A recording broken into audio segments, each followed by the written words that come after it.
Welcome guys. So yeah, this is my group theory video in the previous some of them. If you have not seen it, I will post a link below. Okay, so today let's talk about automorphism of the group. So this is a very small topic, and I think it will be interesting. So I basically follow Hurston 2.8.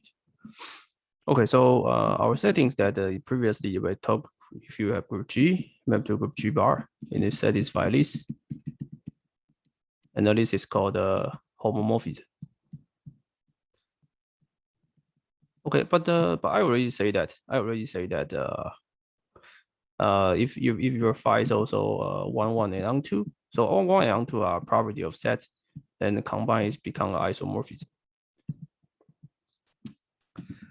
Okay, so yeah, so we can collect all the isomorphism. So let's define automorphism group of G. Basically, it's all the map phi from G to G, which is phi is isomorphism. Okay, so I denoted automorphism G to be A of G. Okay, so theorem A of G is a group. Okay, so proof. Oh, so let me change the color. I mean, yeah. So the first one is I want to say that is a closure, right? It's a closure. So if you take T1 and T2 from A of G, and their composition will be A of G. Okay, so this is just need to show that because this is 1, 1 onto 1, 1 onto, right? So the composition means that this is 1 be 1 onto.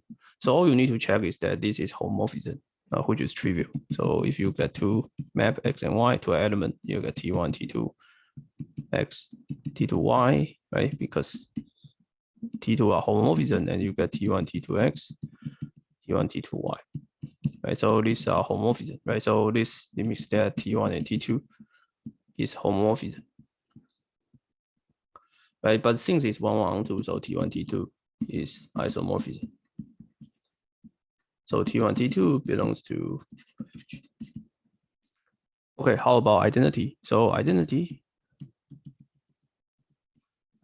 just pick your T, pick your map to be identity. So you just T of X equals to X for all X belongs to G. Okay, obviously this is the identity. Yeah, let me just click. Okay. How about inverse?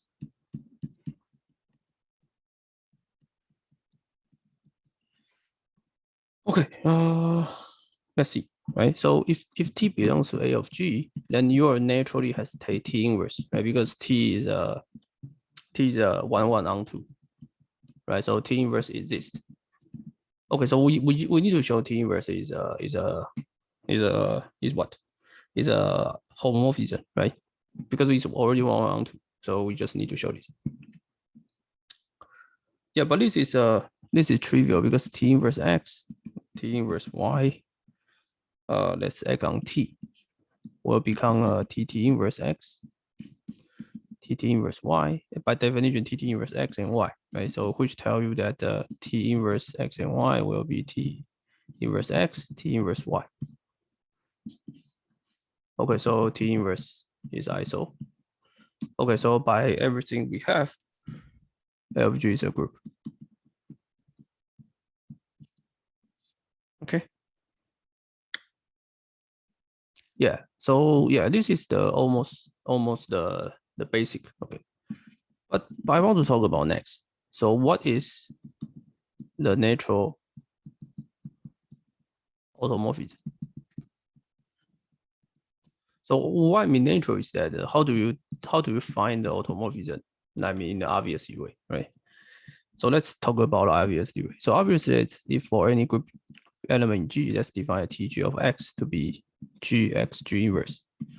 Okay, so this is obviously automorphism. Right? Obviously, this is 1 to 1. Okay, and onto, and isomorphism, and homomorphism. So let's quickly check. So let's say if you work on X and Y, so you get GX Y G inverse. You can write as a GX G inverse GY G inverse, which is because 2 inverse cancel, so it's TGX TGY. So TG is homo. homomorphism. Okay, and TG is onto by definition, right? Because you can solve y equals to gx g inverse, and you get x equals to g inverse yg. Okay, and it's 1-1. So 1-1 is trivial. So yeah, leave exercise. Yeah, this is exercise. I mean, somehow like I don't want to prove things which is really trivial. Okay. Okay. So TG is what? TG is a automorphism, right? So we can create a FOG, which is basically all the TG. Obviously, this contains all the automorphism group, all right? So this is also yeah, you can easily check this as a group because GX G inverse like on the HX H inverse can be written as a yeah. Let's see whether this should form a group. Let's see.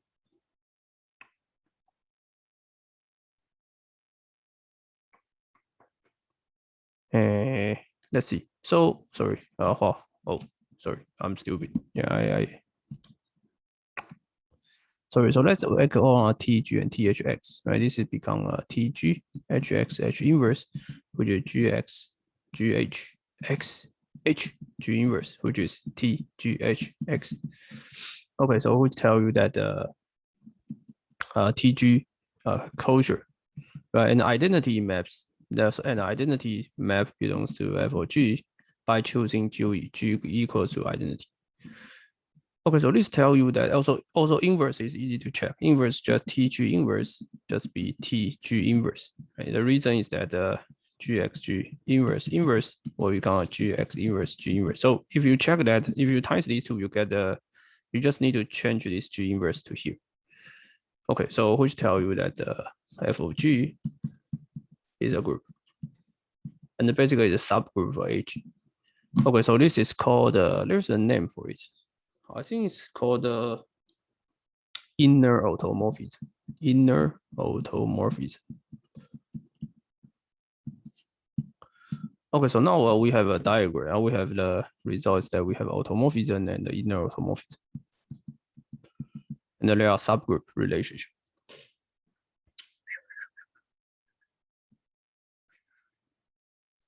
Okay. Yeah, let's also define a thing called center. Z of G.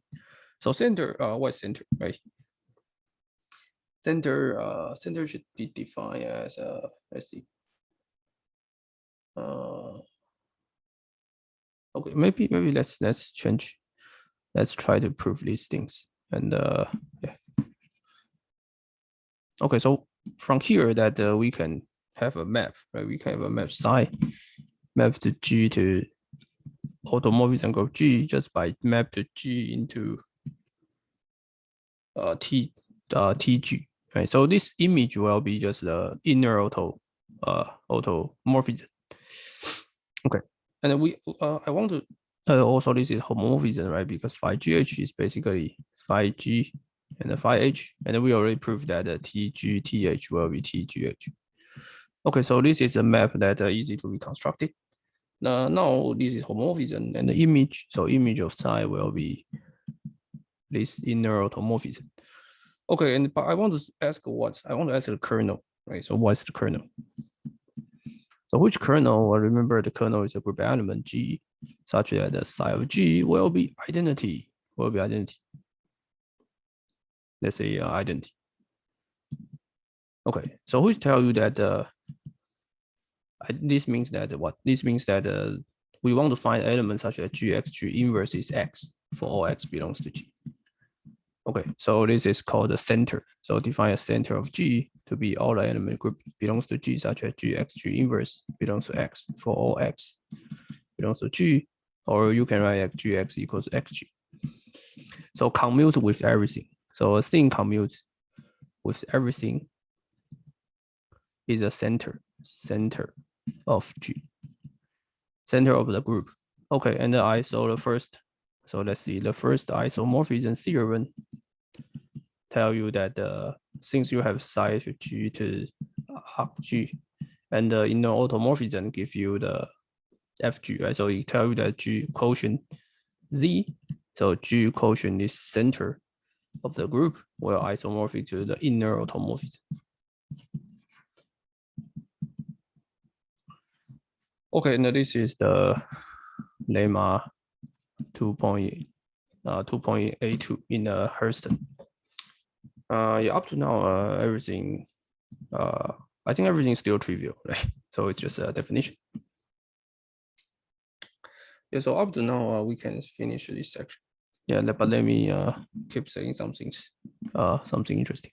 So there's a lemma says that if G is a group and you get automorphism set phi belongs to a G, and you say that if A belongs to G of order, let's say of order M, so M this means that A to M is identity, and no further less than M are allowed. So M is the smallest power such that be identity. Okay. By the way, M should greater than 0. That means A is not identity. Then the order of phi of A is just order of A. So this tells you that phi A is M. Phi A must go to M's powers should be identity, and this is trivial because phi MA will be phi MA, right? Is identity. So it tells you that the order of phi A, the order of phi A at most is M. Okay, so and you can check for why the M is smallest.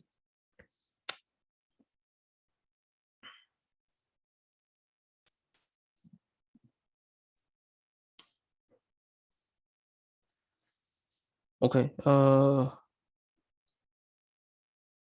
yeah, so let's talk about some examples. Yeah, because the proof is already just, I think it's almost done. So example, I want to tell you that there is a case that if G is G is easy, but automorphism is difficult. Okay, so for example, let's consider the group to be the Sigley order of 7. Yeah, so G can be viewed as AI, I from I is less than 0 to 6, and A7 to be identity. Okay. Yeah, so let's see. Let's say we have a map, right? Automorphism. We want to map AI to the AJ. Oh, wait. Let's say we map AI to 2I. Okay, so you can check that this should be automorphism. Okay, and where order, yeah, so it's automorphism, and the order is 3. So that means phi cube is 1. And this is what easy because 2 to the 3 is what mod 1 mod 7. Right, so order of this phi is 1. So now I want to compute, basically I want to compute the automorphism group. Right, so phi is an element of automorphism group. Okay, so let's see, let's say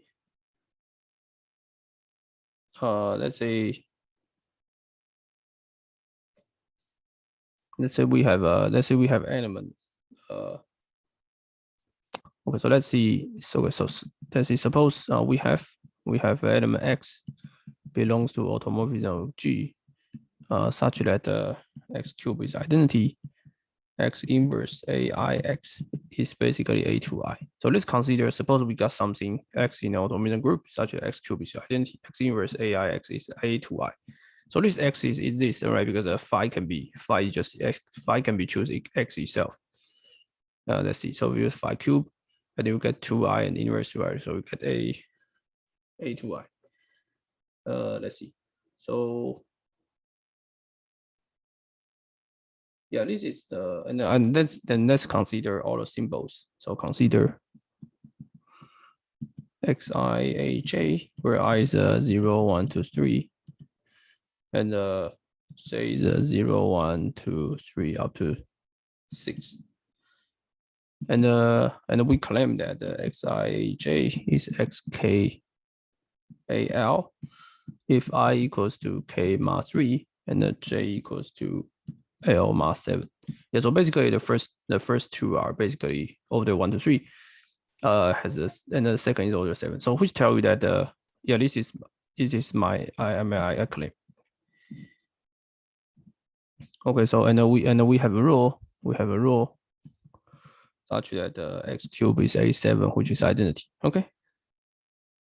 And then we get x inverse a squared, ax equals to a squared. Okay. So easy to check that. So easy to check that this is the non-abelian group of order 21. Okay, so which tell you that the automorphism of any such kind of simple group like cyclic group can be still complicated. Ooh, yeah.